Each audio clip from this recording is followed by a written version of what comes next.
Hi, this is Jim from Bardac and drive.web automation. This little speedy device I'm holding here fits in the palm of my hand, fully programmable, Ethernet IP, Modbus TCP, other Ethernet protocols.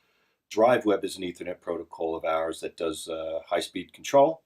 And this little speedy device, a couple $100 at most, it will enhance virtually any system out there that's got a little bit of intelligence.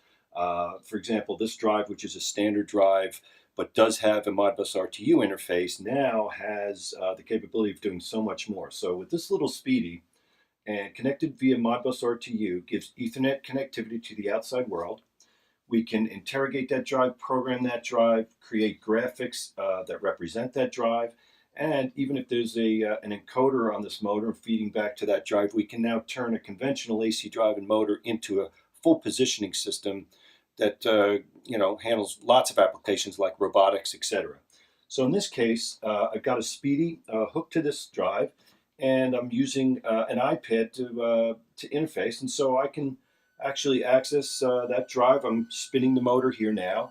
I'm looking at some information as to what that motor's doing, the voltage, the current, whether it's running, whether it's idle and stopped, etc. And so this just is a very, very quick representation of what this little speedy can do. And then there's so much more. But thanks for listening.